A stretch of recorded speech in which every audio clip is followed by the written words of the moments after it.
I always feel the pressure to find the perfect gift for my relatives. In this case, whether you're sending an unforgettable gift or treating yourself to everyday perfection, Omaha Steaks delivers the world's best steak experience.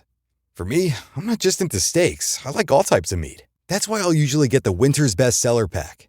It comes with juicy fillets, chicken breast, pork chops, and even burgers. Omaha Steaks offers unrivaled quality and variety, and every bite is backed by their 100% guarantee. A family-owned company with over 100 years of experience in the meat industry. Save big on unforgettable gifts with Omaha Steaks. Visit omahasteaks.com for 50% off site-wide and earn an extra 20% off select favorites during their cyber sale. And for an extra $35 off, use promo code YUM at checkout. That's omahasteaks.com, promo code YUM at checkout. Terms apply. See site for details. Go to omahasteaks.com to get 50% off site-wide plus an extra 20% off select favorites and more limited-time deals during their cyber sale. And use promo code YUM at checkout for an extra $35 off. Minimum purchase may apply. See site for details. A big thanks to our advertiser, Omaha Steaks. This is a podcast from Minute Media.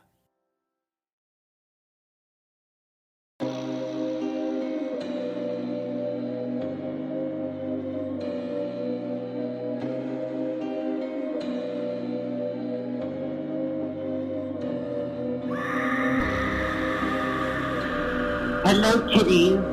This is yours truly, the Crypt Keeper, and you're listening to Slasher Radio.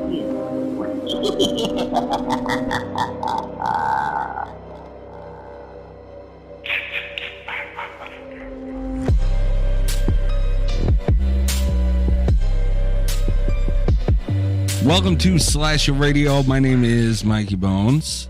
As always, joined by my host, Kat Valor and Rob Humphrey. What's happening, guys? What's up? Not much. What's going on?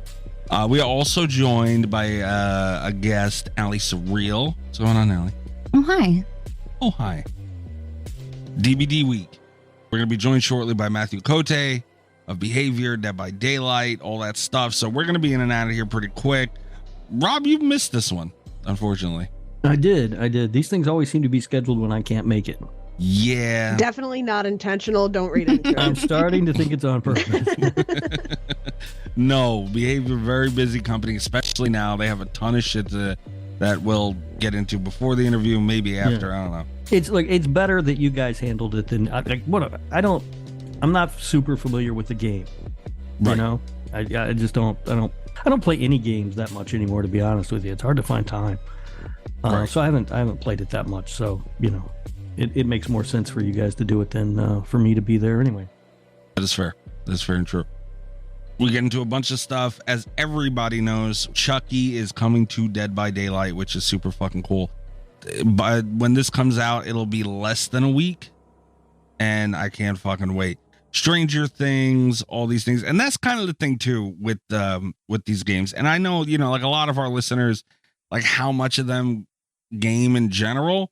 Mm-hmm. You know, obviously there's a good amount. Like we got Will and Chris, and you know, but you know, we mostly talk movies, and that's the beauty of something like Dead by Daylight is that whether you're a huge gamer or not, dude, like Chucky's in there now, Ghostface and Freddy, and like it's something in there for anybody who is a horror fan.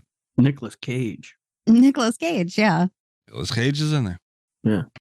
Nicolas Cage is somehow in there. I'm gonna have Chucky running around trying to kill Nick Cage. Could you? What a fucking world to live in, man. Yeah, that's a good time. I've been making a lot of bold declarations lately about Willy's Wonderland being the FNAF movie I wanted. Nicolas Cage fighting Chucky is the new any kind of movie that I want. Blumhouse, please make this happen for me. Yeah, I did buy the Nicolas Cage download or character, whatever it was DLC. When it came out. Yeah, but I have not played it yet. Time, you know? Mm-hmm. Yeah. And you know, like that's the thing too.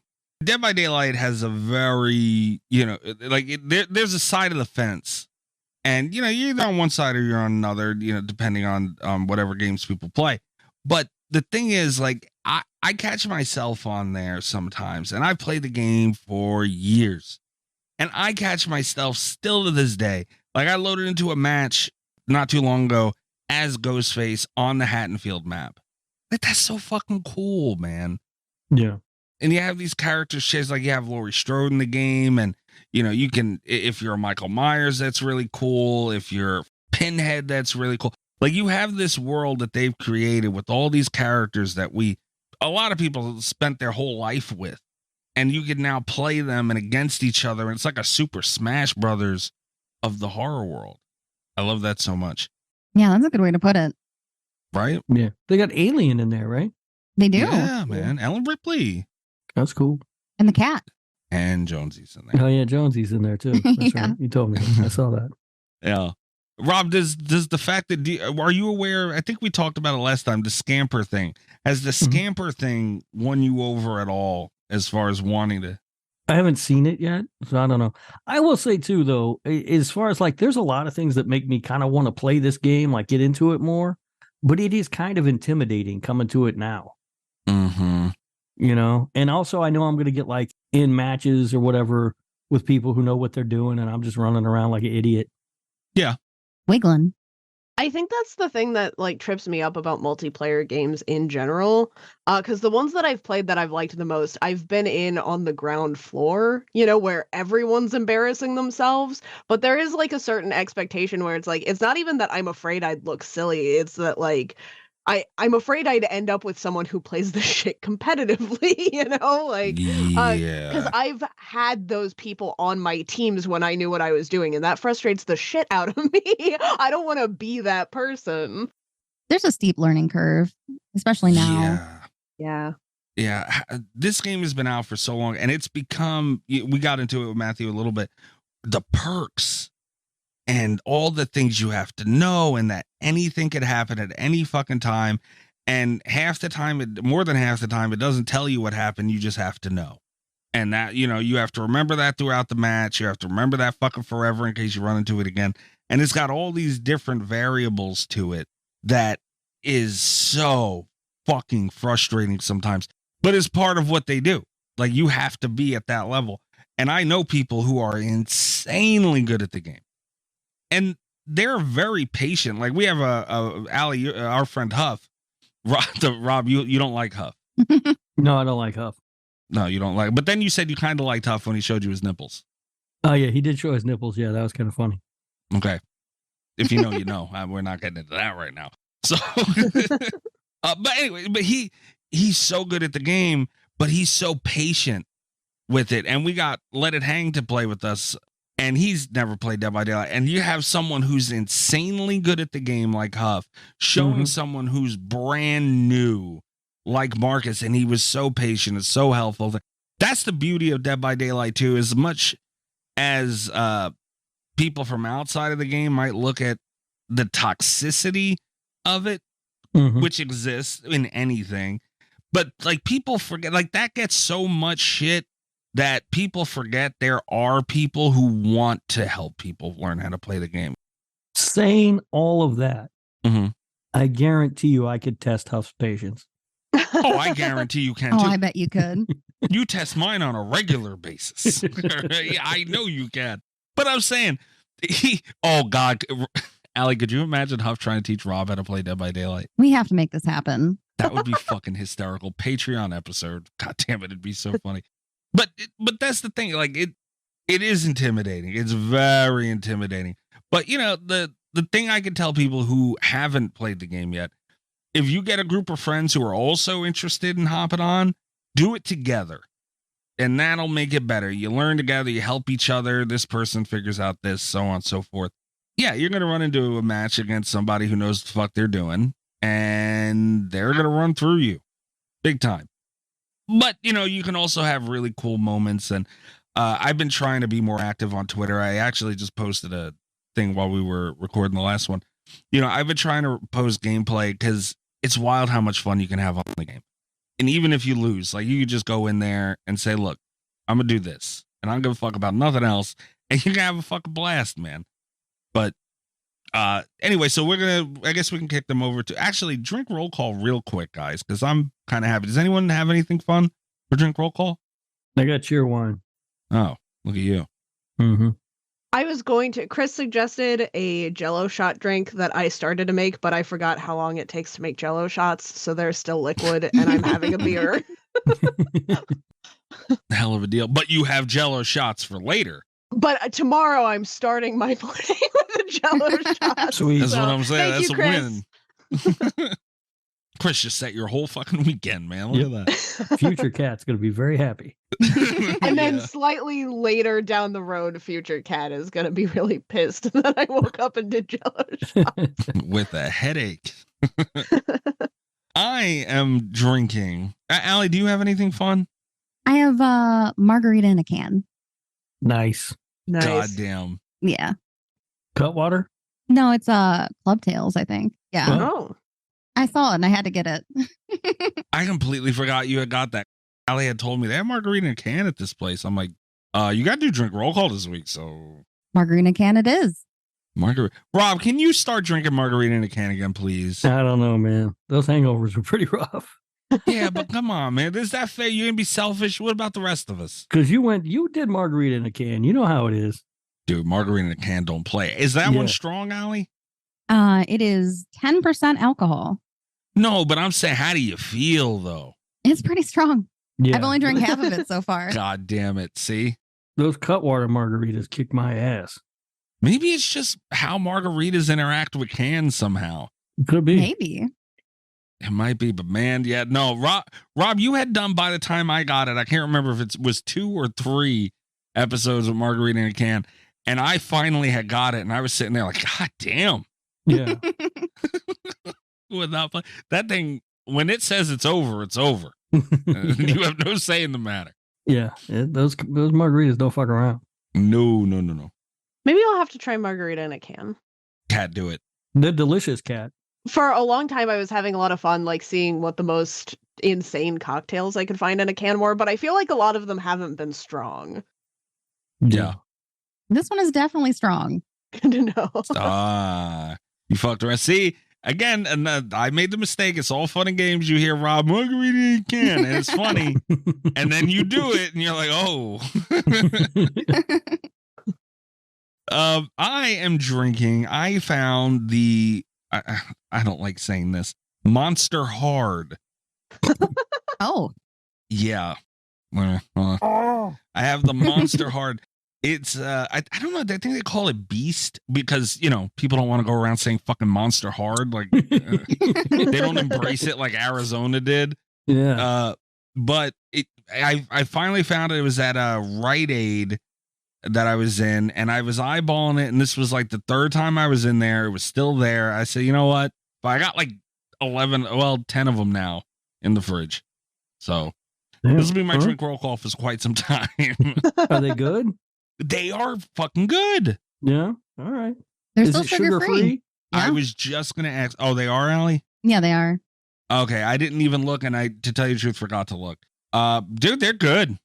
Monster Hard. All right. I am Monster Hard right now. Okay. Please don't ask questions. I'd like to move on and leave it here. But no, because we remember the Sunny D fiasco. Yeah. That was very unfortunate for me. You guys tortured me, Allie included. Mm-hmm. The first one to have Sunny D vodka on the show. Yeah. And then you got it and it wasn't any good. And I got it and I was so happy. And I took a sip and I was like, why does this taste bad? Yeah. This those isn't were supposed to taste terrible. bad.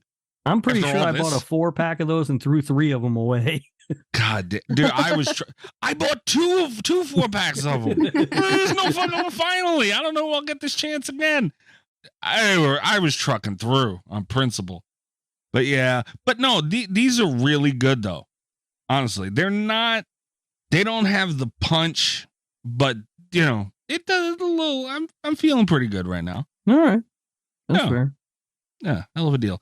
And they have different flavors too. This one, I don't know, mean green.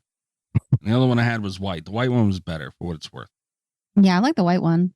The white one's good. All right, so more Monster Hard to come in the weeks, I guess. Oh, that's even worse. Yeah, all right. Nope. Do I gotta bleep that? Maybe. I don't know if you have to bleep that. You do have to press your button, though. Whoop. Oh, come on, man. I'm sorry. You're gonna understand. It's really important that I share this one today. Oh, I'm sure it's real fucking important. Yeah. It's always very important. Get the fuck out of here! You! Go ahead, go back to turning tricks in Hoboken, you pain in the ass! This is the Gabagool Mystery Corner, where our listeners anonymously send in Italian memes making fun of me for being Italian. There's no other reason. There's no horror tie in here. I'm sorry. I've been trying to end it for a long time. They won't do it. We actually missed the commemoration of the 1 year of Gabagool Mystery memes. Really? And I know because these are some of the first ones that were sent in. So What? Wait, hold on. I haven't looked yet. The memes, we explain them on the show and they go up on Patreon, patreon.com/slasher radio. Wait a minute. Why are we circling back? Didn't you say we had like 5 months planned for this? yes, but here's the thing, and Mikey, you're going to appreciate this. There are two. I was like, I am. There are two, and if I don't send both of them now, we'll have to do this again in another year. We'll have to do it again in another. I've already been sitting on these for over a year. Well, wait a minute. Hold on. Let's slow down here. I haven't looked at the memes yet. Yeah. When was the anniversary of this fucking shit? I don't know when the exact anniversary was. I know that these were received in the first month of doing Gabagool Mystery Corners, and you'll understand they kind of time mark roughly what period this started. All right, at least we know where to look. But what month was it? Do you know? It was in November. I think it was in early November. It might have been late October. It was like right around this season. Son of a bitch. All right. I knew I've been feeling funny the last couple weeks, man. That's There's what something it in the is. air. All right. Again, the memes we describe them, we try and describe them on the show. Some of these are weird, but the images themselves go up on Patreon. Oh, come on, man. Wait. I think I've seen the turkey in the sink, I think. I don't know if it was from this or I just seen it because, people just do this. I don't think it was from this. I had a different turkey that I sent you last year. Oh. And then like right after we recorded the Thanksgiving episode, I got these two in like that day. It was like shit. But I've been saving them a whole year. And then it was like, are we going to, because when this started, I did not think that we were going to be doing this for a full year. Yeah, me either. And I was like, it's going to be really weird when I send these in next Thanksgiving. Well, this is ridiculous. We might be preparing for next Thanksgiving at this point. So, so go ahead, send us your Thanksgiving gabagool. You mean? No, stop sending them. Okay, I have another question. When this is the first one is a sticker of a cartoon turkey doing the old capiche hands, and above him it says "Gobble Ghoul." I don't like that. I like that. That's Sounds good. good. That is hilarious. Hilarious. Patreon reference. Yeah, I don't like this at all. It's stupid. I mean, I'll admit the turkey's kind of cute, but it kind of looks like a chicken with a turkey tail. I don't know where they were. That's pretty cute. going You here. should get that as a tattoo, Mikey. You should kiss my ass. There's no fucking $1 way. million and Mikey will get the gabagool turkey tattooed. I don't want to get this tattoo ever in life, but I will say I will do it for less than $1 million. Like if you're hitting 6 digits, we could talk. All right. Also, I just noticed this. This makes it even more special. The background of the turkey on the sticker is a piece of gabagool. So, yeah, I don't like that. And apparently I got another one. Another one. And it's the turkey sitting in the sink holding the remotes. It's kind of funny. And he's got his like one of his legs cocked up, and he's got a beer in one hand and the remote control in the other. And he's got 2 onions for eyes, and I don't know what that is for a nose. And he looks like some dude sitting on a couch, and underneath it don't "When's Gabagool?" That's stupid. Like I don't understand. The Gabagool isn't an event. I don't. And I also don't know why I needed 2 of them, Kat. I don't know. You could have saved one of them for next Thanksgiving. I could have, but that means that we'd still be doing this next Thanksgiving. Is that what you want, Mikey? As we stand, we only have 15 more weeks from the folder, and then all of the stuff I forgot to download into the folder. Well, Kat, I hate to break it to you. We're probably Yeah. going to be doing this again next Thanksgiving anyway.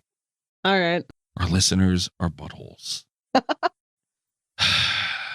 That is incredible. That's not funny. The investigation also still continues from the whole fleshlight thing. No, you still looking into that? Yeah, I'm still the whole pasta station Yeah, that fleshlight was a thing. Yeah, serious one. I'm still Yeah. looking into that. Yeah, that one's egregious. And you know what? I'm just going to go ahead and leak this little bit of information on the investigation. EyeRChris, I'm looking at you. All right, I'm looking at you, man. As incredible as all that is, it's not as incredible as the fact that Tony Danza's son, Mark Anthony Danza, appeared on 2 episodes of Taxi portraying a foster child that Tony wanted to adopt. Aw. That's kind of sweet. Kick him in the dick. Rob. Hmm? Why are we still doing this? Well, the two kind of go hand in hand. Unfortunately, that's true. I mean, I'll admit. But rest assured, I will run out of Tony Danza facts before she runs out of Gabagool memes. I thought we were on the brink of that, man. You said you were out of them, and now it's like you found new life. I found a new place. Yeah. Who the hell gave you the treasure map? He got a book on Tony Danza. God So, damn it. but I mean, let's be honest. We've covered a lot of this man's life. There's only so many fun facts about one person. What more could he have possibly done? You know, like at some point. Stay tuned next week at Slasher Radio for another Tony Danza fun fact. There's some more Tony Danza fun facts. We've got some more. God damn. Tony Danza, of course, the patron saint of Italian Americans. Yeah, Rob just likes to give me Tony Danza facts, be disrespectful. I don't like that. All right, you guys done with this now? Can we move on with the show? Yeah, Nothing. we can move on. Sure. Do you feel celebrated? No, I'm annoyed and aggravated. Well, then we Oh, haven't done well, our job hang yet. on. Cap, I have some more. I have 15 Yeah. more in the folder ready to go. No. We don't need to do all that. I don't remember what this button is. Hell of a deal. Oh, Hell of a deal. okay. I don't know why I looked at it and needed to know what it was. All right. It's so fucking, I forgot about all that stuff. I thought it was going to be a nice show. It is a nice show. It's a wonderful show. Yeah. Bullshit. All right. So we're going to kick you guys over to the discussion with Mathieu Cote, Behaviour, Dead by Daylight, game director, Dwight Fairfield, all those things. And we'll catch you at the end. Fuck you guys, man. Jesus Christ. It's not funny. Stop That's a laughing. good at one. me. Look how cute that turkey is. It's a chicken. When's Gabagool? That's what I want to know. It's so fucking stupid. Like it's what the hell, man? It's not a time. It should say when's Gabagool like the other one. It should. It's a stupid meme. Then it would make sense. It's not even good. Can we at least start getting like some type of qualification where the meme's got to be good? Like, all right, the chicken turkey thing, fine. That one, come on. My mornings are chaos. I need coffee that works as hard as I do. That's why I drink Everyday Dose, coffee with benefits. It's rich, delicious coffee boosted with mushrooms, collagen, and nootropics. Everything I need for focus and balance, ready in 30 seconds.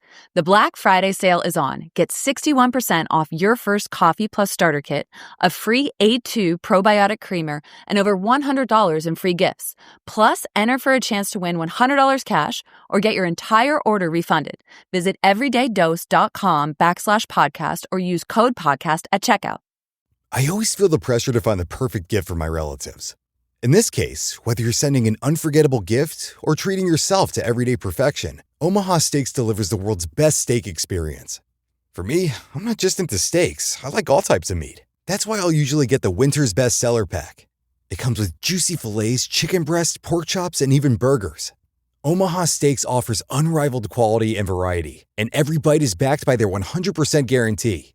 A family-owned company with over 100 years of experience in the meat industry. Save big on unforgettable gifts with Omaha Steaks. Visit omahasteaks.com for 50% off site-wide and earn an extra 20% off select favorites during their cyber sale. And for an extra $35 off, use promo code YUM at checkout. That's omahasteaks.com, promo code YUM at checkout. Terms apply. See site for details. Go to omahasteaks.com to get 50% off site-wide plus an extra 20% off select favorites and more limited-time deals during their cyber sale. And use promo code YUM at checkout for an extra $35 off. Minimum purchase may apply. See site for details. A big thanks to our advertiser, Omaha Steaks.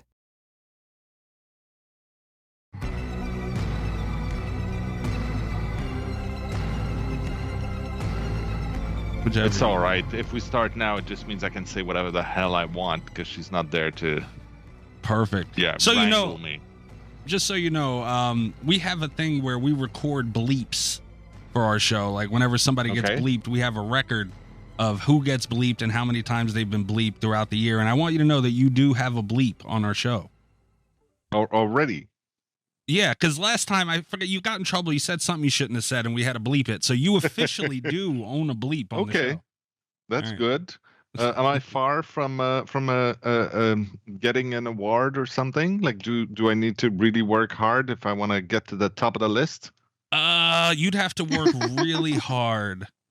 You have won. Our other co-host who couldn't make it today has 43. Right. Okay. Yeah, he's in a run for the lead. Yeah, well, I guess I could be in the category of guests, which is probably a little easier. Yeah. Also, do you just bleep swear words? No, I guess not. Right.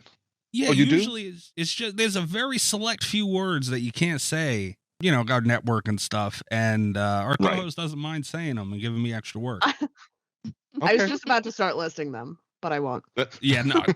Cat's gonna run up the score. Not like the classic 7 words you can't say on TV. Yeah, for the most part. Yeah, pretty much.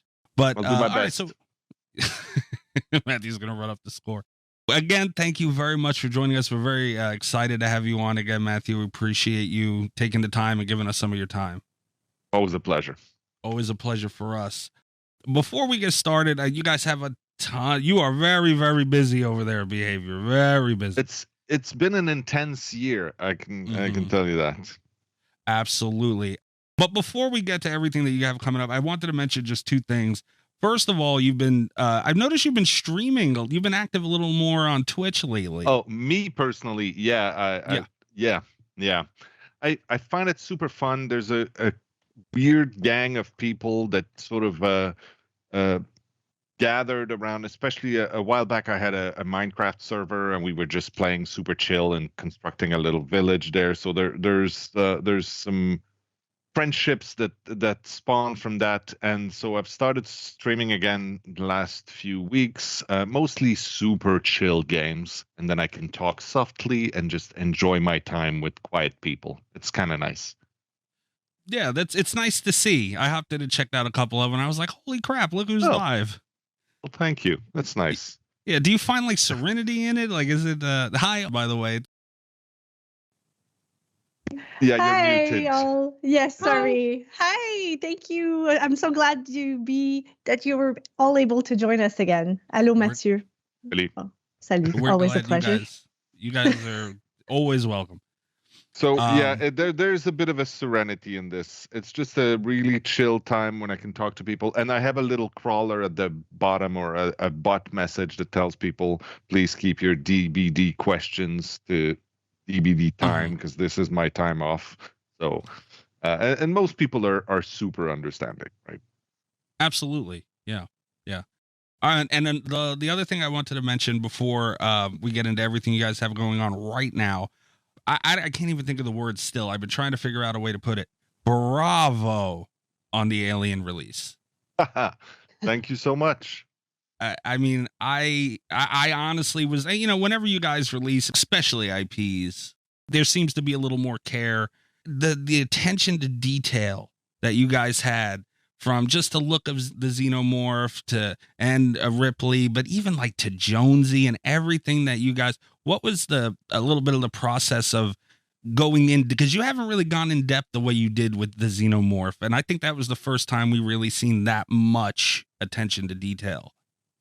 Well, Yes and no. I mean, and I don't want to speak for our design team, but clearly they do everything that they can do with the tool that they have at the time. And fortunately, we've been able to build up quite a toolbox over the years. And we are now at a place where all of these great ideas that people had, we can do most of them now, or many more than we could before. And that's kind of the whole point, right?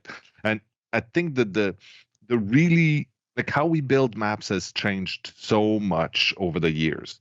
We started, I mean, the very first ones, like the oh my God, the Macmillan Estate, which is the very first one that we did, and those maps that were released at the same time, they were kind of basic. They were very, we wanted to make it so that there's no furniture, there's no details anywhere, just to give people the idea that it's the idea of a place. It's not the real place, right? It's a nightmare kind of scenario. And even the if you look at the barn in the in one of the very first maps, you have this sort of distorted things where it feels like it grew, right? Some of the planks that are broken are longer than they should be because they don't make sense. And that also sort of got pushed away. And then we had the release of the Huntress a few years back, and with that Red Forest, it was the first time that we actually tried to tell a story through the map. And you find that little corner where the little girl's toys were, and it sort of continued the storytelling of the Huntress. And then when it came to I believe the Silent Hill map, that's where we started to really flex all of those muscles. Like the first interaction we had was the ding in the gas station, right? When you walk in front of the gas station, you hear the little ding. And that was the very first sort of interactive thing that we put in the map. And then there's the Silent Hill era where we really went all out and we allowed you to actually open those secrets if you did things in a certain sequence and everything. And then we get to the Aliens map, and we were able to really go crazy and put so many more little Easter eggs and such intricacies and everything. It's really been like it's not a rough thing. It's a progression that's from the beginning. It's taken us all the way to this day where we were finally able to really do all of these little fine attentions, like you said, attention to details. And it's not because we didn't want to or we didn't have the know-how. It's really because we didn't have the tools to do it back then, but now we do, right? Is that something that going forward you want to keep a trend of, or it just depends on the property? It's sort of the curse, right? We do some new stuff that's better than we've ever done, and that becomes the new bare minimum, essentially. So from one chapter to the other, we're sort of cursed to constantly outdo ourselves and find new ways to bring in even more of that original flavor, especially with licenses. Yeah, that's the problem. That is the problem. Once you do it once, it's just. But that's the thing. And the next time, it's not even like, oh my God, it's amazing. It's the bare minimum. Like if we don't do that, we're just shortchanging you, right? So it's. But I mean. For so many people on the team, like there were a lot of fans of Alien. Like it's not hard to find fans of Alien, but they were really happy to be able to delve into it. And for a lot of people also go back to a legendary series that they may not have seen in a long time. Actually, I rewatched all of them in the last couple of weeks, and like including the Alien versus Predator and all of that, except the second one, Requiem, was unwatchable. But the rest are amazing, and the attention to detail in these movies and the fact that they created such a deep lore and it's exciting and it changes throughout, but it's still always nice, tense horror with a pacing that I think is unique in the world of horror, right? That really slow pace and that build up of the stress. So for us, it was really a great opportunity to be able to bring that into our game. Did you get to pray? The newest Predator. I guess it's Predator. Oh, so. the movie. Okay, yeah. I was wondering if did I get to Prey? Like I'm not a religious person. No, I did also watch Prey, which technically is not in the Aliens line. It's more the Predator. But yeah, I did watch Prey a while back, and I thought it was really fun. Actually, it's a really good movie. It's a good self-contained story in the Predator world. Absolutely. What does that mean to you personally? And I know I'm asking you to speak for your team here, but I think it's pretty fair to get Alien. You know, it's arguably the biggest of all of them. I mean, most of them have added something unique, right? Like when we talk about the first time we did a video game adaptation, a video game license, for us it was a huge deal because it really legitimized what we were trying to do in this situation. But you're right. No matter how you cut it, no matter who you ask, Alien is at the top of that pile for sure. It's one of the biggest horror franchises. It's been going on. The first one was 79? And now they're finishing a new one right now. The last one was 2017. Like, it has never stopped being relevant, which is surprising, right? Not many others have managed to do that. And not just that, but they've created an imagery which is so very unique to them that you're right. It's one of the top ones. And it was I've said this before. I don't know if I've said it to you. Probably not, because we haven't talked before Alien. But the hold up on that license for us has not been on getting the license. It's been on, are we able, with the tools that we have, are we able to do justice to this world, to these creatures? And until recently, we weren't able to, and so we didn't even look at it, right? It was just not something that we felt capable of doing. Like, a xenomorph is a tough thing to recreate, and it has to be done in a way that conveys the absolute, like, it's supposed to be the perfect creature, right? It is the apex of all predators. It's the most terrifying thing you could ever encounter, and it's got a very unique way to walk around and move. It's got a very unique set of powers and all these things. We needed to be able to represent that in our game in a way that paid homage to the license, right? Did you know, like, how confident were you, I guess is the question, that you had it down to the level that you had it? Because it's been a huge success. You know, did you wait until you knew it was going to be a success, or were you still a little bit scared? I mean, without sounding like, I don't know how that sounds, but like, we don't release stuff that we think is going to be okay. Like, usually, and we've missed the mark. Like, it happens. Sometimes we swing for the fences, and sometimes we release stuff and we say, this is going to be amazing. And then people go, it's all right. And I mean, there's such a lot of variety in the types of killers that we do, in the types of environments that we create, in the power sets that we bring in, either for the perks, for the survivors, or even the killers. We need to constantly try really, really sort of a big innovations. Because if we just do the same as last time, it's not going to work. We know that. So we try really interesting things. We try things that are really wild sometimes, and sometimes it works and sometimes it doesn't. In this case, we were pretty sure it was going to be awesome. We're glad to have discovered that we were right, but it's not been the case every time. But my point is that every single time we think it's going to be great. We hope so, right? Because if it's not good, then we'll keep at it until it is. Yeah, that's not the title to come half with. You know what I mean? I agree. It's, you know, if you don't think you could pull it off, that's not the one to try it with. You know? Like for sure. But at the same time, you know, it's always the thing where you're like, okay, so if we have this really, really crazy idea,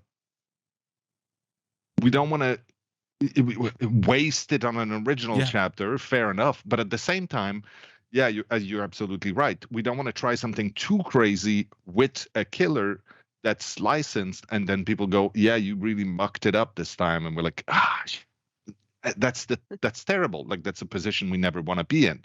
But it can't be boring either. So there's no middle ground. We have to knock it out of the park every time, right? Absolutely. So we take wild swings. I think Nick Cage is a good example of that, right? The perks for Nick Cage. I mean, we sat down, I think, at the table the first time. We're like, okay, we're doing Nick Cage. It's really happening. So what should its perks be? And they're like, I don't know. And we have to make it a little crazy, and we have to make it a little, not goofy, but sort of chaotic and unexpected and a little funny, because that's the character, right? Mm-hmm. And it worked. Yeah. Not to jump around a little bit here, but you mentioned it. When you guys come up with perks, there's so many. The smallest thing could screw up. You know, like, it's gotten down to such a scientific equation. Just, you know, I know it'll probably take it forever to go through it, but what's it like when you guys sit and say, okay, we want to do this perk? What's some of the background work that we don't see that you have to do for that? One of the first steps, actually, is there's usually a survey sent to the whole team. So that's like 400 people. And it's like, we have 12 ideas for perks. Please vote. And it's just like, there's like rough ideas. This perk does this. This perk does this. This perk does this. And you're like, this is interesting. This, I don't give a shit. Like, and everybody on the team, well, not everybody votes, but the people who are interested can vote. And therefore it comes from not just designers who have their nose in the gears every single day, but it comes from people who have maybe less of a direct relationship with the game mechanics, other impressions of the game. So it gives a bit of a varied opinion on these perks, if they're interesting or not. Then we usually have a lot of testing done internally, like play testing, which is people playing the game and trying to see if it's fun.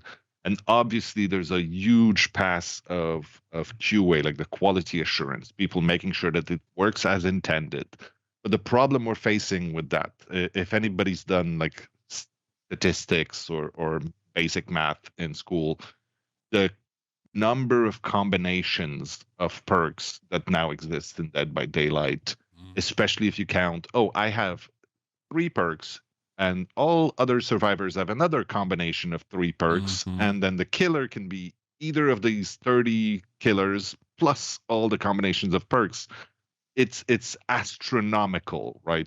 The number of combinations. So we cannot test every single combination of everything.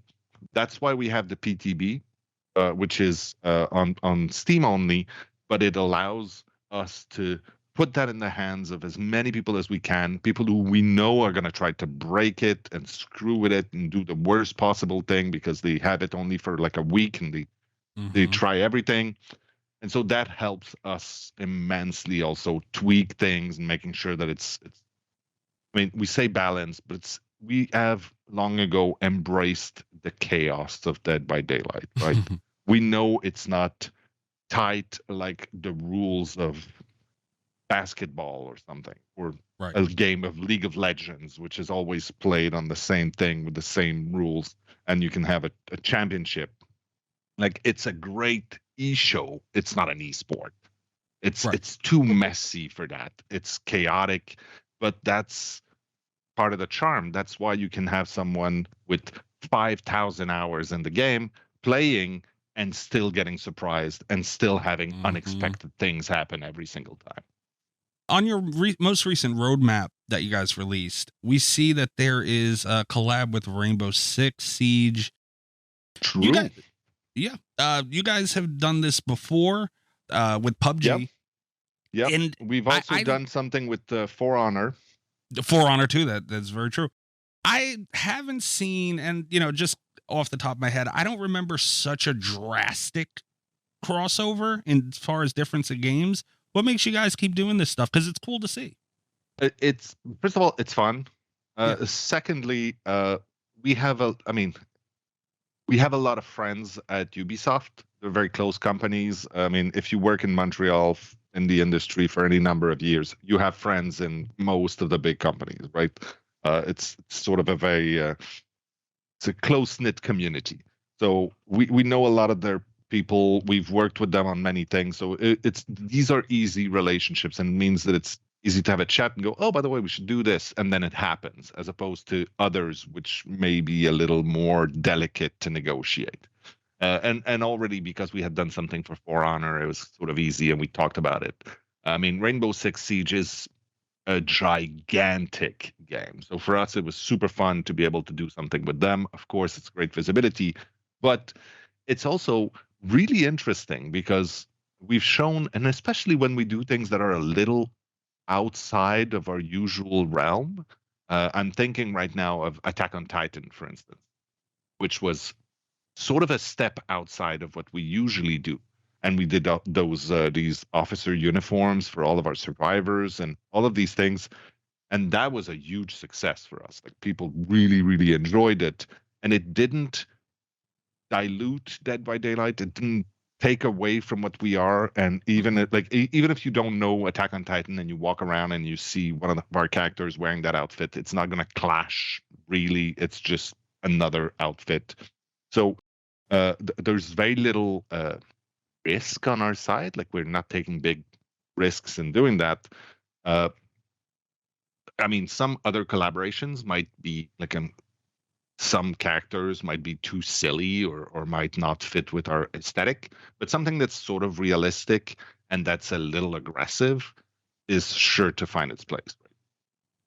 Yeah, and I'm glad you mentioned that, and we're gonna get to it later because obviously we're gonna be talking Chucky, which I can't fucking wait. But that guy.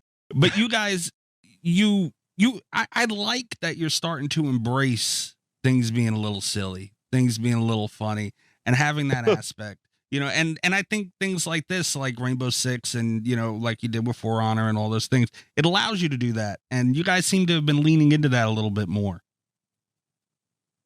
Yes and no. The thing is, and that's been the subject of quite a few really intense conversations internally, right? We call it more or less the rainbow wig, right? When is it too much? When is an outfit too silly, too out there? When are we breaking the so important immersion that we're trying to create in that universe of ours? And there are some people who swear by keeping the whole thing really, really tight so that it's all very cohesive.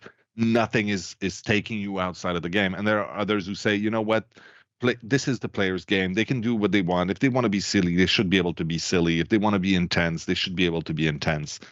And therefore, there are two sides to this, and there's some pull and push.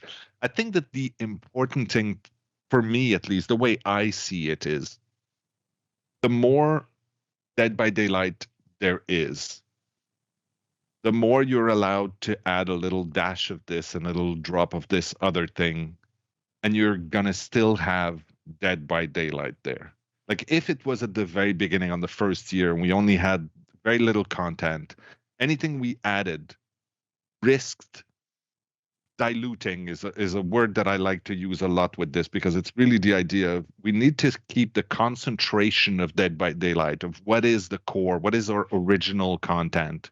That's why, for instance, we tried to keep it to about 50-50 original content and licensed content, so that the Dead by Daylight story, the Dead by Daylight fiction, grows at the same rate as the rest, and therefore all of these things sort of get folded. I can't stop thinking about food right now that I'm talking about, but it doesn't matter. Like, all these things get folded into the mix, into the dough that is Dead by Daylight, and it's still a Dead by Daylight that we're baking, if that makes sense.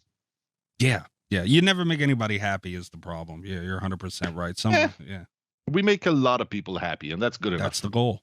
Absolutely. The next thing I want to talk about is Stranger Things is back. And you noticed? And a couple people seen that. Yeah. Actually, someone else who noticed, I was talking to someone who you might be familiar with. His name is Polyester. Oh yeah, that guy. Yeah, I love him to death. He is. Me and him were DMing a little bit about it. He is an awesome guy. It's he funny also, because about 2 weeks before we talked about that, I was on the King and him. Every year they do an interview with me, and we just hang out and chat for about. And they of course asked about Stranger Things, and of course I knew, but I had to continue to be as vague and non-committal as usual, and it was super funny, especially when we talked a little later and everything was revealed. Yeah, that's kind of what me and Paulie were talking about, because we want to know. We asked you as well, and we want to know if you lied to us like you lied to him. But yeah, I don't like the implication here, but I didn't mislead anybody. I may not have given all the information that was available to me at the time, but none of what I said was untrue. Okay. Yeah, and then that was the question, and kind of what me and Paulie were talking about. How long is this? Because, obviously, like, everybody knows you can't let cats out of bags left and right, obviously. But how long were the talks going on? Like, because this is a big deal.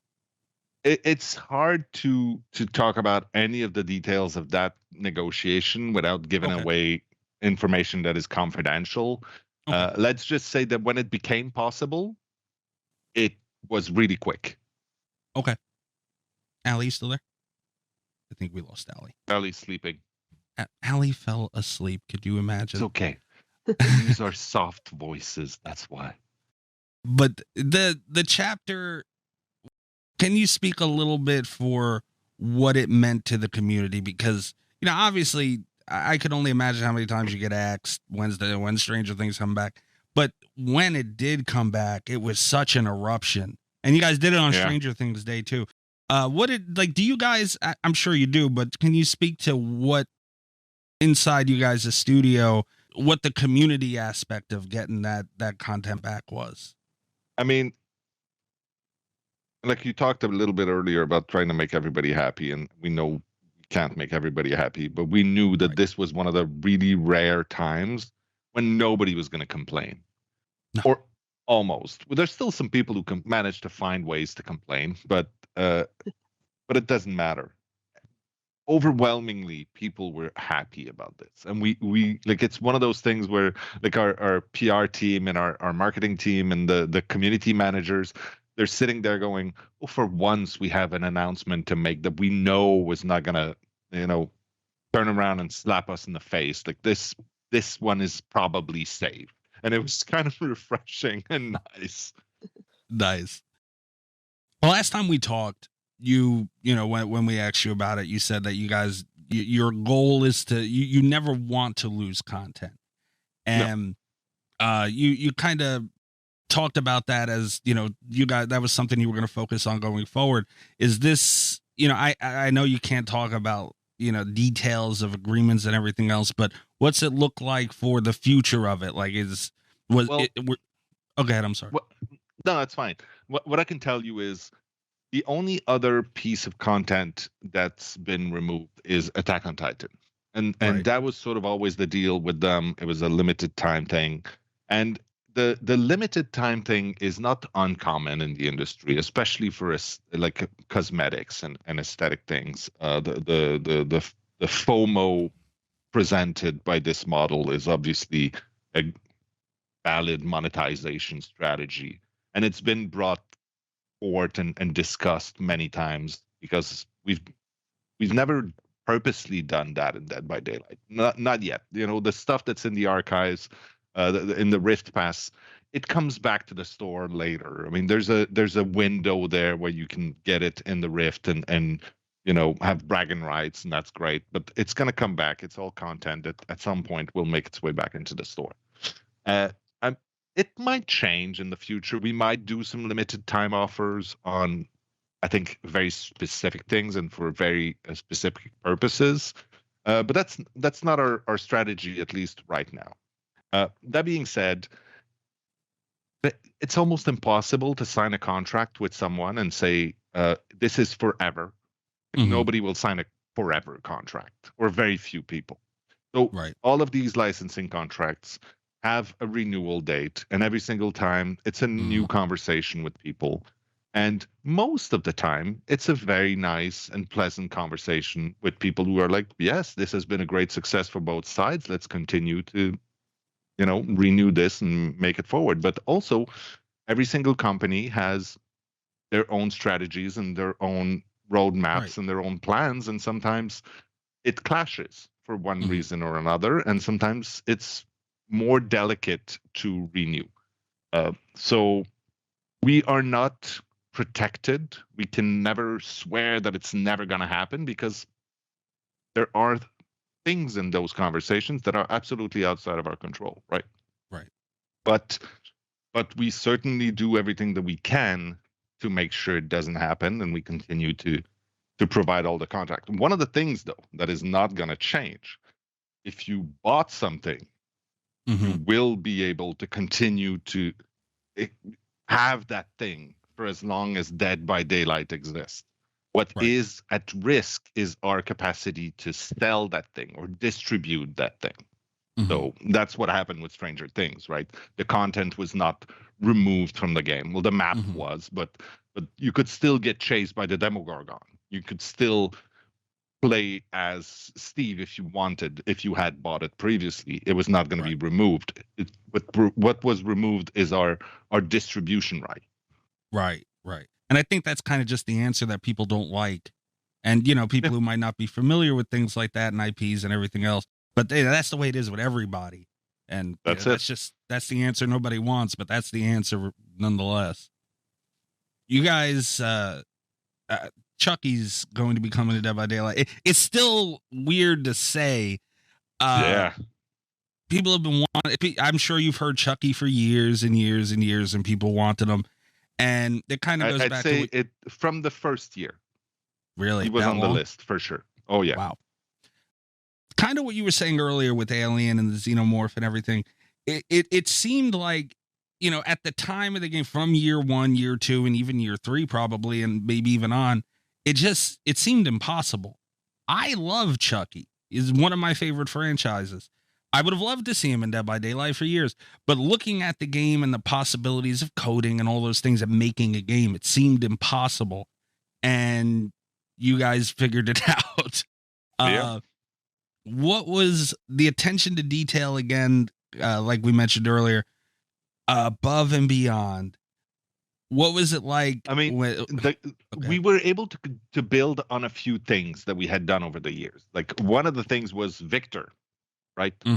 So we had a character that was about yay high and could run around in the grass. And so we had been able to test what it would feel like. I mean, in this case, it's only for limited time, and it doesn't have access to all the functionalities of a killer, so we were able to sort of sidestep a few of the big issues.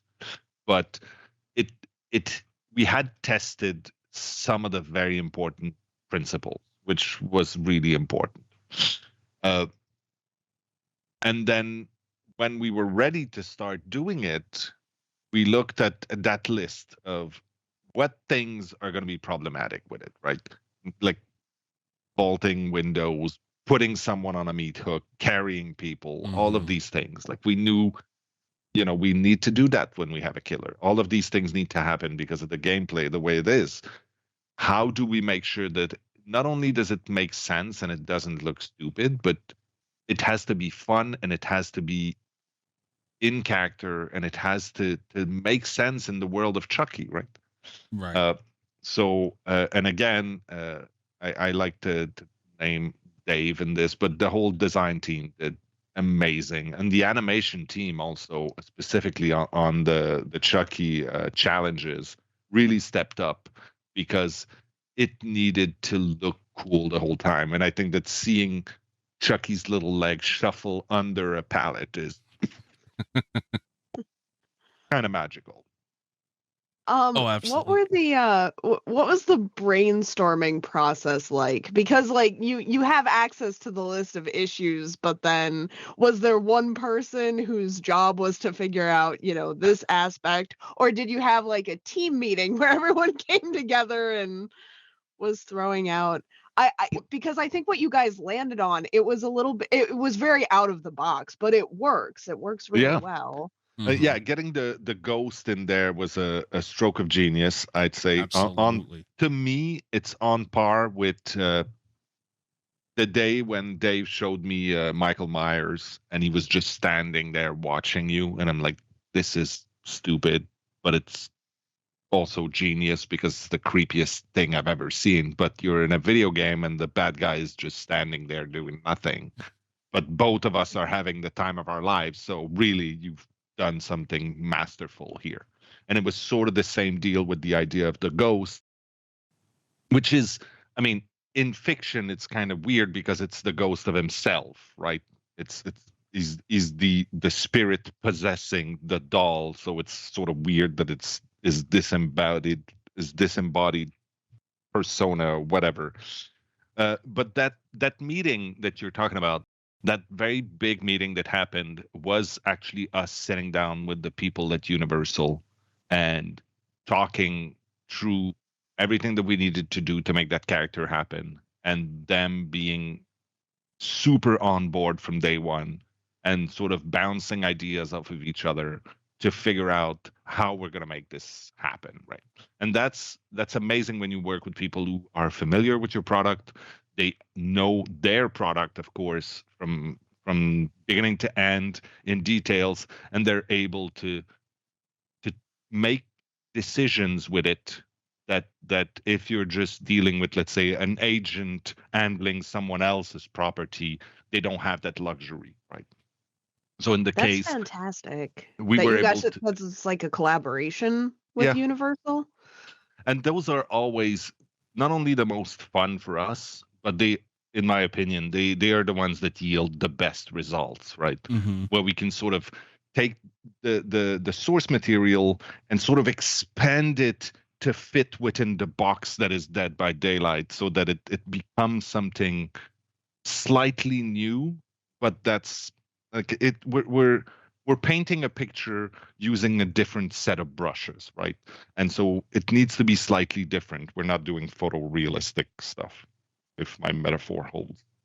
It does, because I mean, different brushes, different tools entirely, because it works seamlessly, and it shouldn't work at all.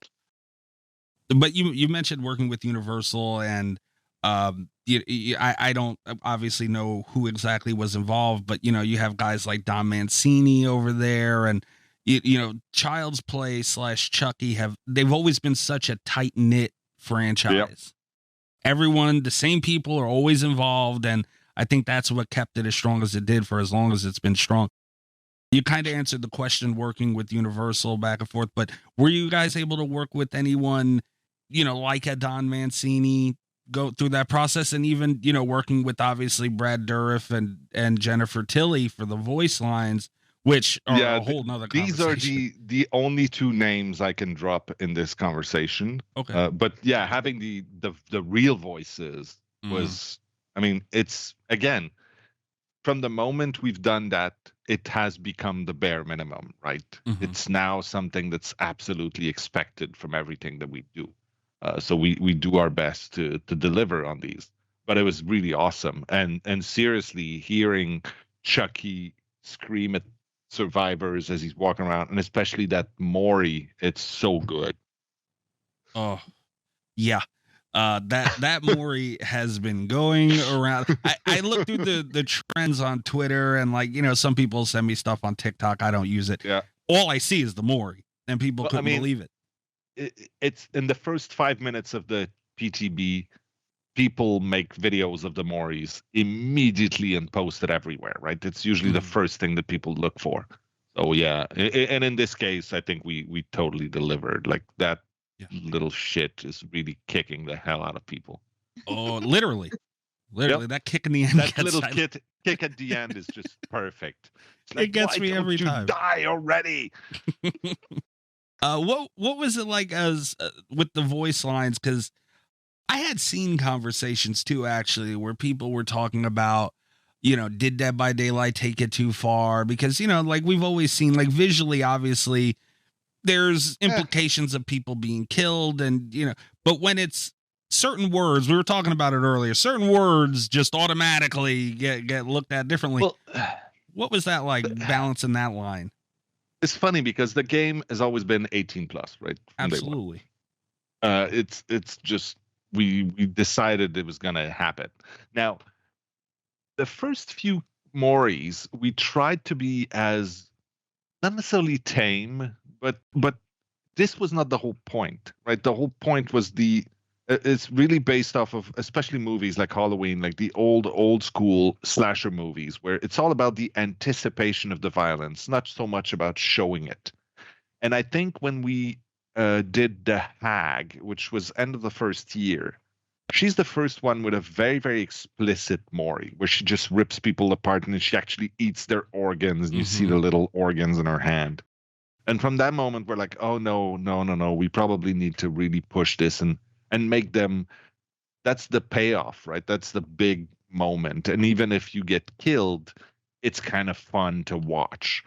So it became one of the moments when the killers can sort of express themselves in a certain way. And so, again, this is another place where our original strategy sort of changed throughout the years, and the Mori became much more explicit, and sort of the one moment in the game when we can really show, or we allow ourselves to really show violence in a very graphic way, because the rest of the game, it's very minimal. Mm-hmm. And as far as words go, I mean, you can't do Chucky and not swear. Yes. It's true. That's super fair. It's just like, oh, Al, yeah, there you go. You can't. No. And for Alley streams, obviously we have the podcast and, you know, other projects where, you know, we talk with our community, and obviously these things come up, and even just the, you know, the bullshitting afterwards, just amongst friends. Yeah. That's more than half of what people talk about, is the attitude he's got, and you know, all that, and you know, to capture that, like, that's half the battle. And the fact that you guys had that in there, and as stupid as it may sound, that you were aware enough, because a lot of people miss some boats when they handle IPs and everything, but to go that extra mile it's so important, and you guys realizing that and capturing it. Yeah, like, I'm not gonna judge how other people's are handling licenses, sure, yeah. But our universe allows us, I mean, when we choose licenses that fit well, which is usually what we try to do, our universe allows us to treat them in a very specific way that's sort of very serious, but also there's flexibility there for them to be themselves, as opposed to, let's say, Fortnite. Because I just saw a clip while we were releasing Stranger Things, and they had the Demogorgon in Fortnite, and it was doing a Fortnite dance. I'm like, that's sort of off character for the Demogorgon to do that. Obviously, that little dance. We would never have that in our game, and I'm not dissing on Fortnite. They clearly know a thing or two about making video games. Of course. But the way they represent licenses in their game is the way they do things, right? And all of these things become Fortnite in a very, very serious way, which is absolutely fine. If you're a fan of Fortnite, you're happy that the Demogorgon acts Fortnite-y in there. But in our world, I think that we maintain quite a lot of the original personality of the characters that we bring in a way that is not possible in other games. Yeah. And there's room for both, you know, like, absolutely. I love that's why I'm certainly not dissing. I'm not saying we're doing it better or less. I think maybe, though, that our integration of licenses are maybe more significant in that sense, because they become part of the world, they enrich our world, and they bring in quite a lot more of what they are, more than just their appearance. Yeah. Yeah, because I love Michael Myers being Michael Myers. That's my favorite Michael Myers. But, you know, sometimes I want to, you know, do the electric slide as Michael Myers, too. There you go. And you can. That's wonderful. Right. Aren't we lucky? It's a great time to be a gamer in the horror realm. Yeah. Allie, your mic is back, right? Yeah. Great time Matthew, for technical issues. Yeah, right. You mentioned some of the challenges of the mechanics of Chucky, building off Victor, and were there any like fun concepts that ended up being scrapped for Chucky? The thing is, we try things, and stuff that ends up on the cutting room floor has a way of coming back later in a different form, right? So it's always a little delicate to talk about these things that didn't make it into the game, because if they're good, there's a very good chance that we'll try to reuse them in some way or other on upcoming content. But I'd say that for Chucky, most of what we decided early on ended up working really, really well. And so there weren't really big changes of direction during the production of Chucky, as we sometimes have had in the past, right? We've had experiences where we have an idea for a killer, we try it, when it gets to the prototyping phase, we're like, this is shit, we have to rethink everything. In this case, it wasn't. Like, it was super fun from the get-go, and it worked. So there's not that much that didn't make it into Chucky. That's great to hear. You guys, you've changed so much, and my question, I guess, is what do these changes mean for the future of the game? And, for example, Chucky's a third-person killer, and the community wants everything. They want killers that fly, and I feel like Chucky took a lot of chains off that you guys have had before. What are these things you're looking to expand on for the future of the game? Are you already looking at stuff like that? What do these changes mean for your future? That's a difficult question to answer. You're right. We took some liberties with Chucky. We had to, right? In the same way that we took some liberties also with the Xenomorph just before. And even, I'd say, probably the biggest one in that chapter was the addition of the turrets for the survivors, right? Which was a big departure. Now, does that mean that the next chapters that we're going to do, the next killers, the next survivor powers, are going to be even more meta shaking? Right. Kinda. I mean, that's kind of what we need to do every single time, right? We need to shake things up. We need to keep things fresh. We need to surprise people, keep people on their tippy toes. So yes, that's a trend that is probably not going away. Now, as far as the big stretches and big changes in the game, I mean, we do some fun things in our limited time events, the Halloween event, for instance, or the whole snowman thing. If you've played during that period, we've done some things like that for limited time.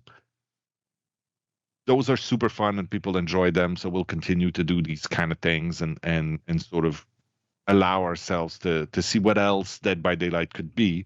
But I think the for me, at least, what I find the most interesting to look forward to is what we're doing with our other projects that are currently in the work, right? We've acquired a studio in Seattle a couple of years ago called Midwinter. They're currently working on a not totally announced, but I think we've said 3 things about that project, which is a game in the Dead by Daylight universe, and it is a co-op game that you'll be able to play with friends. There's no PvP in it. And so, without going in details, because obviously I can't talk about anything here, but we have other places where we're able to experiment a little more. I mean, the whole project also with Supermassive, which is coming fast, by the way, which is a completely narrative single-player experience in the world of Dead by Daylight, which allows us to really delve into some of the fun narrative stuff and really go deep in the deep lore of DBD. So there are ways for us now that were not available to us years ago, where we can test more mechanics of what the entity can create as far as universe mechanics, and then the story, how we tell stories also. So yeah, there's more. Awesome to hear. I would be probably burned at the stake if I didn't ask you this. The Dead by Daylight movie. Last time we spoke, the writer's strike was, tying you guys down a little bit. We had Ryan Turek from Blumhouse on recently. He was super excited to talk about. Yeah, I love Ryan. He is amazing. We've been talking for years with Ryan, actually. Really? Yeah. This is not a new conversation for us. It's just been revealed recently, but we had been in the talks with Blumhouse for a long, long time. The biggest hurdle for us was to find someone that had a good track record, but really someone who was familiar enough with Dead by Daylight and was inspired by Dead by Daylight to write something that would make sense in our world, right? We've created a universe that is malleable and flexible enough that it could be many, many things, but there are also many things it couldn't be.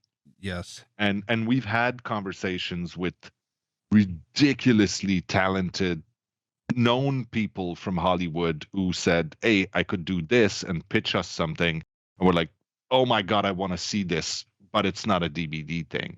And that's kind of heartbreaking. But we want to make sure that the day I go to the movie theater to see the Dead by Daylight movie, what I see on the screen is Dead by Daylight through and through, right?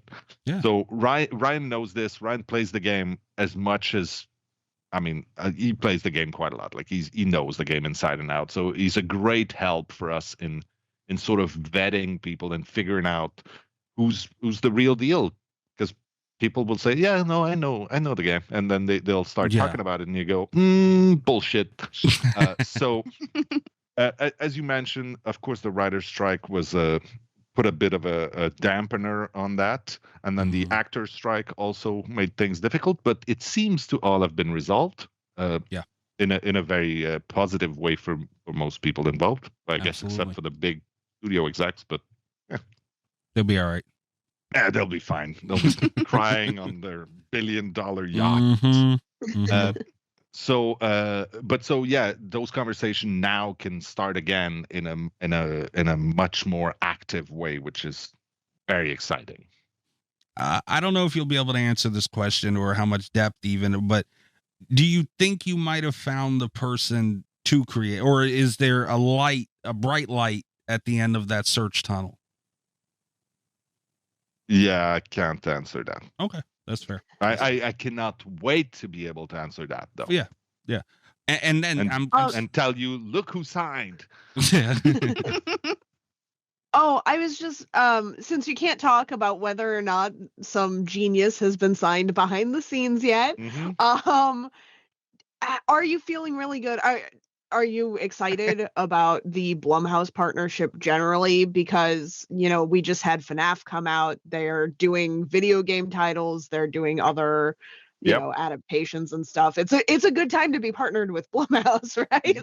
Yes, it is. And it's Blumhouse, and it's also Atomic Monster, right? Which is James Wan's company. And if you know anything about James Wan, you know that obviously this is a great company to be associated with.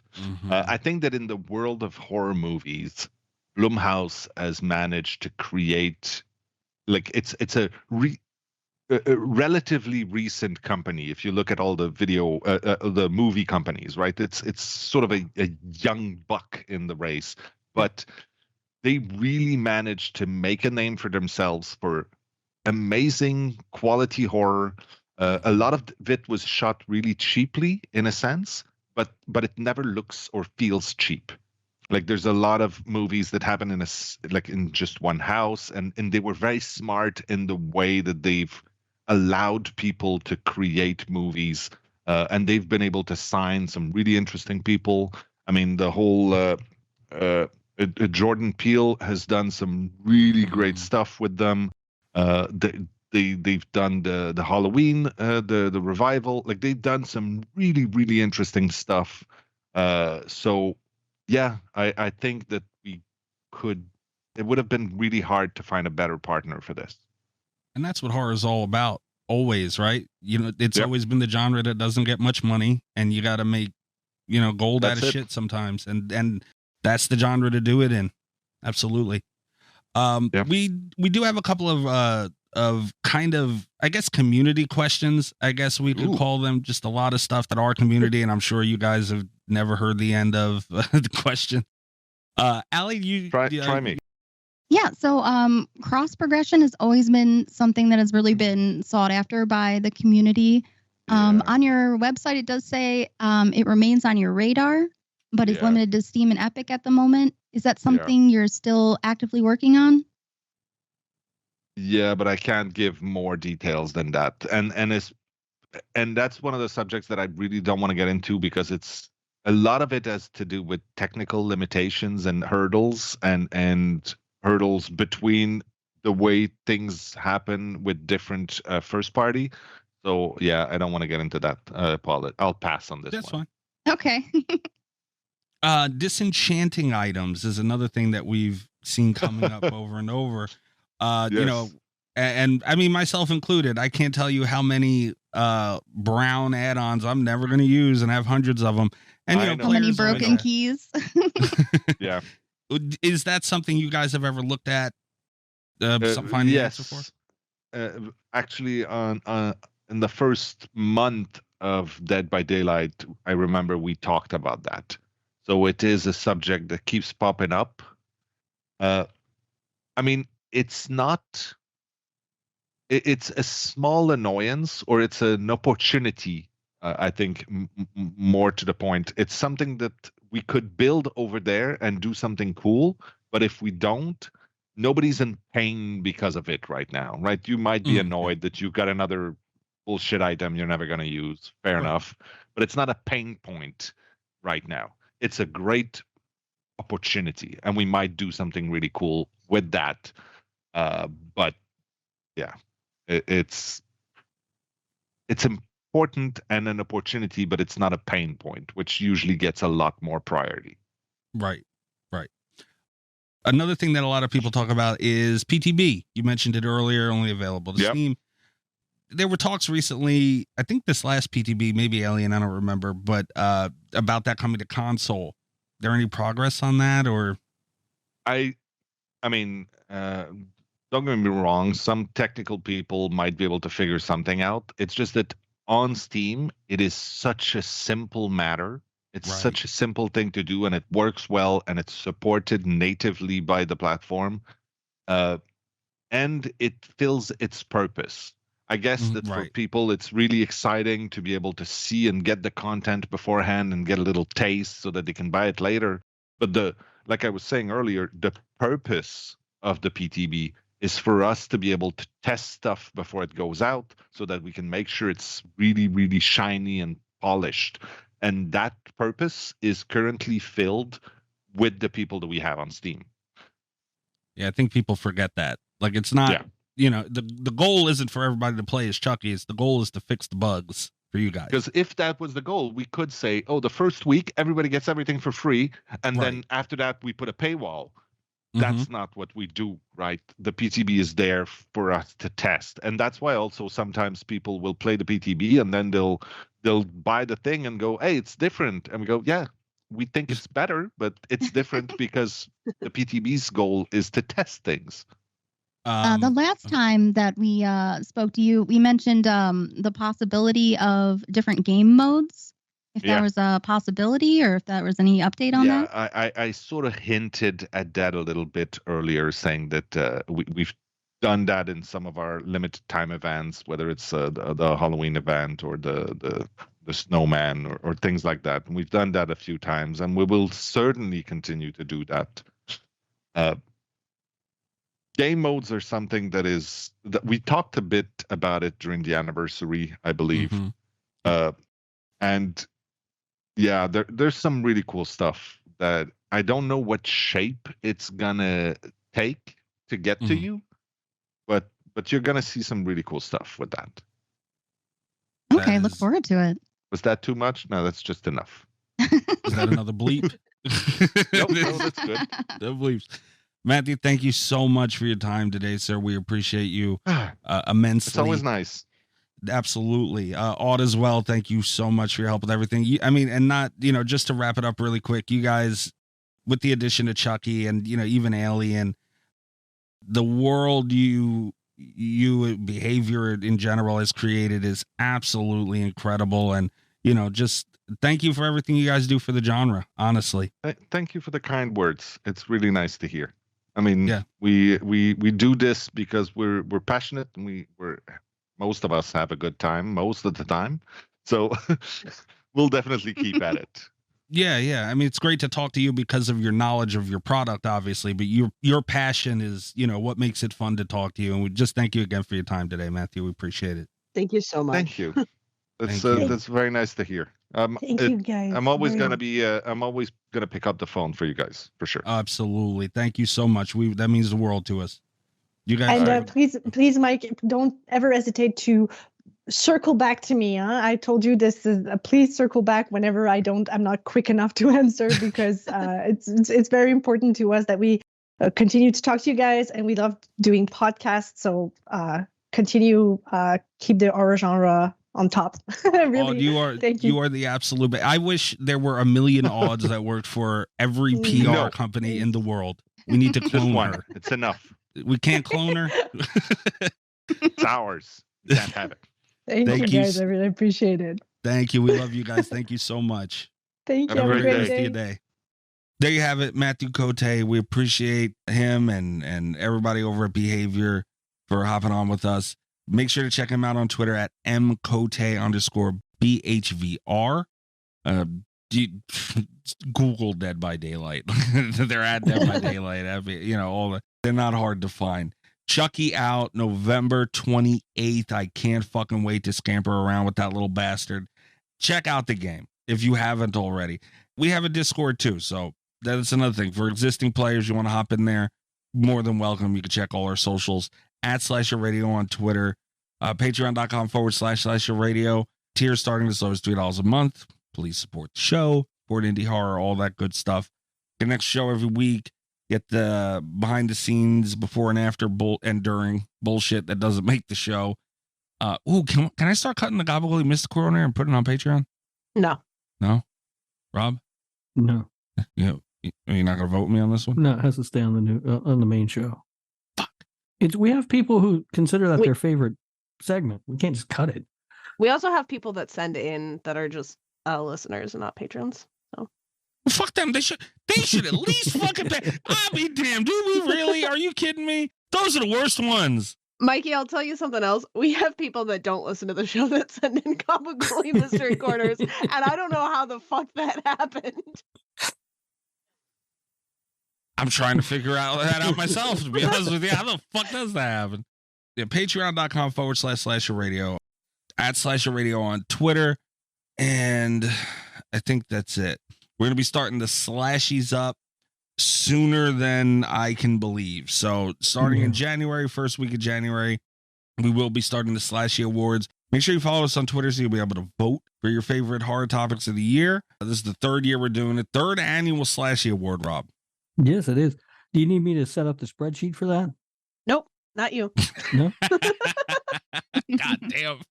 Yeah, no, don't touch any goddamn spreadsheets, all right? Keep your fingers off it, all of them. I did a good job with the spreadsheets. No, you didn't. What else? That's it. You can check me out at Mikey's Dead on Twitter. You can check out the other show. It doesn't matter that you're here, Allie. I'm still going to do it the same way I always do. The other show that I do with Little Miss Huge Clown Penis. Huge Clown Penis. Allie Surreal. It's called Cult FM. You can check that out wherever you're listening to Slasher Radio. And that's it for me. Rob, what about you? I am on social media at Radio Rob123. You can listen to the other show that Kat and I do together, the Nick Effin Woo Cage Cast, where we will be talking about 1994's, I believe. It could happen to you on the new episode. And also, I guess, happy Thanksgiving, everybody, right? Happy Thanksgiving. Yeah, happy Thanksgiving. Yeah. Imagine the mashed potato spread at Tasha's place today. Holy shit. Oh, wow. All Delicious. the mashed potatoes. All stolen. Yeah, all free. You can find me on Twitter at cat_Valor, or check out my website, catvalor.com, VOLEUR. I have a bunch of amazing books, and by that I mean Puppet Shark, the novelization. So look for that.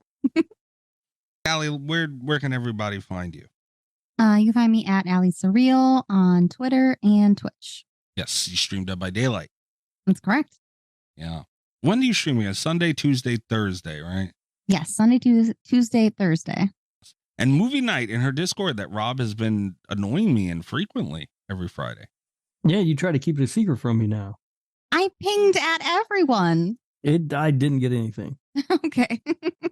But yeah, Caddy came in there and yelled at me because I didn't tell him. It's the same time every week, and you've been there for like 3 weeks in a row. God damn.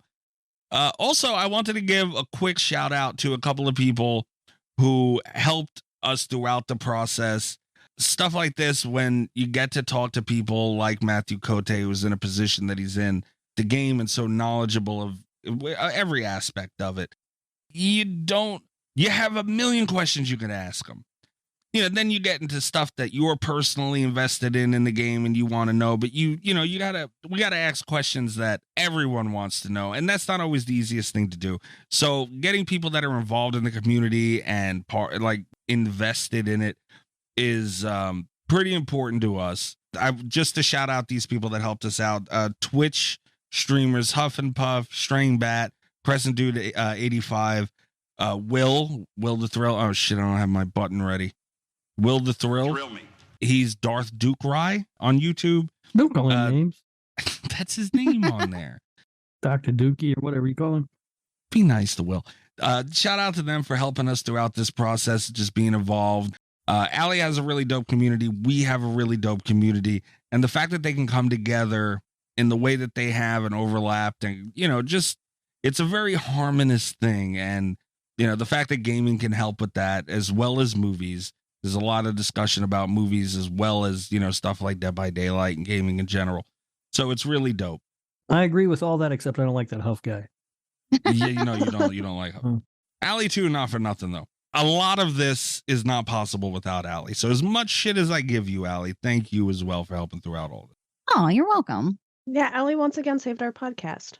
Why you gotta, I was just saying, when I'm nice, this is what happens. What the fuck? I'm being nice. What? Everyone's being nice. What's wrong? Yeah, but you guys know I get uncomfortable when people are nice to Allie, especially in front of me, and you gotta do it.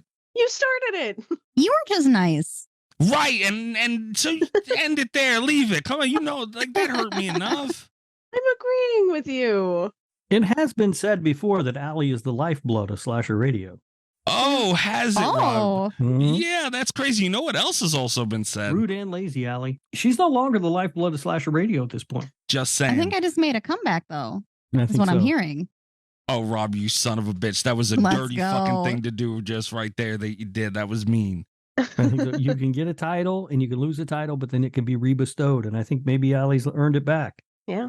Look at that. Happy ending. This motherfucker just said rebestowed. Are you kidding me? God damn it. Good night from Slasher Radio.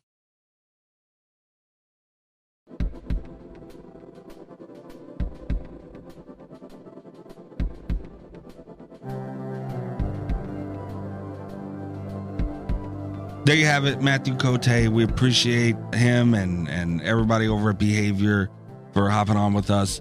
Make sure to check him out on Twitter at mcote_BHVR. Google Dead by Daylight. They're at Dead by Daylight. All the, they're not hard to find. Chucky out November 28th. I can't fucking wait to scamper around with that little bastard. Check out the game if you haven't already. We have a Discord too, so that's another thing. For existing players, you want to hop in there, more than welcome. You can check all our socials at Slasher Radio on Twitter, patreon.com/Slasher Radio. Tiers starting as low as $3 a month. Please support the show, support indie horror, all that good stuff. The next show every week. Get the behind the scenes, before and after, and during bullshit that doesn't make the show. Can I start cutting the Gobbledygook Mystical on there and putting it on Patreon? No. Rob?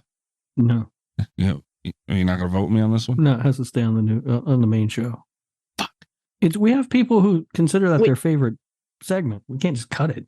We also have people that send in that are just listeners and not patrons. So fuck them. They should at least fucking pay. I'll be damned. Do we really? Are you kidding me? Those are the worst ones. Mikey, I'll tell you something else. We have people that don't listen to the show that send in Gobbledygook Mystery Corners, and I don't know how the fuck that happened. I'm trying to figure that out myself, to be honest with you. How the fuck does that happen? We've had so I make I make a strong case about how I keep this anonymous. I don't even remember who sends me what because that's not information I keep, and I get too many of these to keep track of. Oh, that's a good problem to have. But genuinely, some of them are wild cards. Like some of them, I'll just like look at the submissions, and it's like I don't know how this happened. Jesus Christ, man. And I can never share that information because it's all anonymous, as you know, but oh, you know what? We should make, I don't know, man. I feel like there should be some type of like, there should be like a star you put on someone who's a patron and they do it. Something. They should get privilege, not for nothing, even though they're assholes sent it in the first place. They should at least get something where I know a filthy normie sent this in. Right? I could be a little more mean to it and not feel bad, maybe. I don't know. Have you been feeling bad? Yeah, patreon.com/Slasher Radio. I'll get less mad at you for sending Gabagool Mystery Corner memes, I guess. At Slasher Radio on Twitter. And I think that's it. We're going to be starting the slashies up sooner than I can believe. So starting in January, first week of January, we will be starting the Slashy Awards. Make sure you follow us on Twitter so you'll be able to vote for your favorite horror topics of the year. This is the third year we're doing it. Third annual Slashy Award, Rob. Yes, it is. Do you need me to set up the spreadsheet for that? Nope, not you. No? God damn. Yeah, no, don't touch any goddamn spreadsheets, all right? Keep your fingers off it, all of them. I did a good job with the spreadsheets. No, you didn't. Kat, remember that time me and you were arguing in the morning on the spreadsheet? Yes. Or was that me and Rob? I think I might have did it with both of you, yeah. I remember how mad Kat got the first time she shared a spreadsheet with us. She was not happy. I woke up to our group chat and Kat just cussing everybody out. Like, what the fuck went on here? That's because I was like, I'm going to be really nice. I'm going to hop in and I'm going to help with the spreadsheet organization. And you fucks had written... You had not only were you like taking comments in the different cells of the spreadsheet that bled over into other cells, you had so many comments that I couldn't open the spreadsheet at first. It had to load in because there was so much extra shit on there. And you had written your comments over top of one another's comments. So I couldn't even highlight to move them to read what the fuck was going on. I think that is one of the days we argued on there and just left it too, Rob, Yeah, I believe. that sounds right. Ay, vey. What else? That's it. You can check me out at Mikey's Dead on Twitter. You can check out the other show. It doesn't matter that you're here, Allie. I'm still going to do it the same way I always do. The other show that I do with Little Miss Huge Clown Penis. Huge clown penis. Allie Surreal. It's called Cult FM. You can check that out wherever you're listening to Slasher Radio. And that's it for me. Rob, what about you? I am on social media at Radio Rob123. You can listen to the other show that Kat and I do together, the Nick F and Woo Cage Cast, where we will be talking about 1994's, I believe. It could happen to you on the new episode. And also, I guess, happy Thanksgiving, everybody, right? Happy Thanksgiving. Yeah, happy Thanksgiving. Yeah. Imagine the mashed potato spread at Tasha's place today. Holy shit. Oh, wow. All Delicious. the mashed potatoes. All stolen. Yeah, all free. It's pretty fucking funny. She could start a hustle, man, getting some mashed potatoes around on Thanksgiving, just selling them black market style. Yeah, she could. But happy Thanksgiving, everybody. Happy Turkey Day.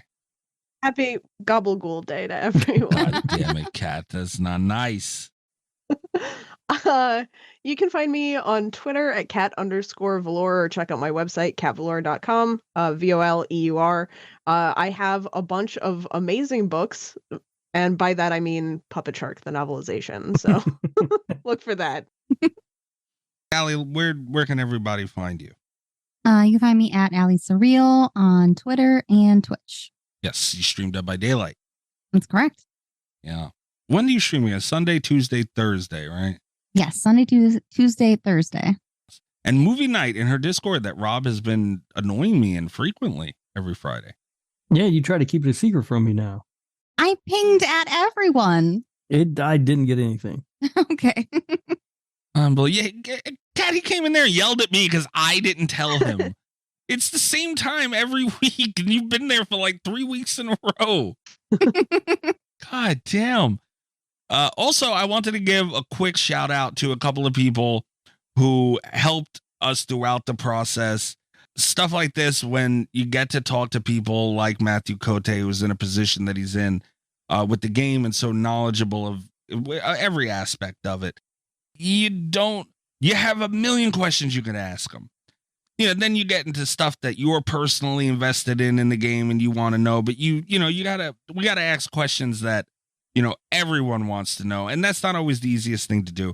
So getting people that are involved in the community and invested in it is pretty important to us. And I just to shout out these people that helped us out: Twitch streamers Huff and Puff, Straying Bat, Crescent Dude 85, Will the Thrill. Oh shit, I don't have my button ready. Will the Thrill. Thrill me. He's Darth Duke Rye on YouTube. Don't call him names. That's his name on there. Dr. Dookie or whatever you call him. Be nice to Will. Shout out to them for helping us throughout this process, just being involved. Allie has a really dope community. We have a really dope community. And the fact that they can come together in the way that they have and overlapped and, just it's a very harmonious thing. And, the fact that gaming can help with that as well as movies. There's a lot of discussion about movies as well as, stuff like Dead by Daylight and gaming in general. So it's really dope. I agree with all that, except I don't like that Huff guy. Yeah, you don't like Huff. But the nibs. Allie too, not for nothing though. A lot of this is not possible without Allie. So as much shit as I give you, Allie, thank you as well for helping throughout all this. Oh, you're welcome. Yeah, Allie once again saved our podcast. Why you gotta I was just saying, when I'm nice, this is what happens. What the I'm fuck? being nice. What? Everyone's being nice. What's wrong? Yeah, but you guys know I get uncomfortable when people are nice to Allie, especially in front of me, and you gotta do it. You started it. You were just nice. Right, and so you end it there, leave it. Come on, that hurt me enough. I'm agreeing with you. It has been said before that Allie is the lifeblood of Slasher Radio. Oh, has it, Rob? Mm-hmm. Yeah, that's crazy. You know what else has also been said? Rude and lazy Allie. She's no longer the lifeblood of Slasher Radio at this point. Just saying. I think I just made a comeback, though. That's what I'm hearing. Oh, Rob, you son of a bitch. That was a dirty fucking thing to do just right there that you did. That was mean. I think that you can get a title and you can lose a title, but then it can be rebestowed. And I think maybe Allie's earned it back. Yeah. Look at that. Happy ending. This motherfucker just said rebestowed. Are you kidding me? God damn it. Next week, Patreon pick. So patreon.com/Slasher Radio if you want to get in and have a say on our movie topic next week. Oh, actually, we know what that is, don't we? Because we had a lot of backed up stuff. Yeah, we have a schedule. What? I don't know what it is. Don't pay attention either. Isn't it Attack of the Killer Tomatoes? Is it Attack of the I'm checking right now. I completely forgot. It is Attack of the Killer Tomatoes. Oh, God. What? Oh. What? All right. We just did our last watch along, which our last watch party. We did that and you liked it. What was the problem? Everyone had fun. That was Attack of the Killer Donuts. Oh, yeah. It sure fucking was. Attack of the Killer Donuts is awesome. Attack of the Killer Tomatoes is awesome. Rob? We'll see. I haven't seen it in a long time. Me either. I thought it was really bad. Does it have George Clooney in it? It does. That's Return of the Killer Tomatoes. Oh, it's Return? Yeah. Oh. Shit, I ain't got that to look forward to then. Yeah, I thought I was going to get to watch Attack of the Killer Tomatoes again all this time, and now, fuck. All right, we'll see how next week goes. It's a good thing I said something, or you'd have watched the wrong fucking movie. No, I would have checked. Well, I don't know, maybe.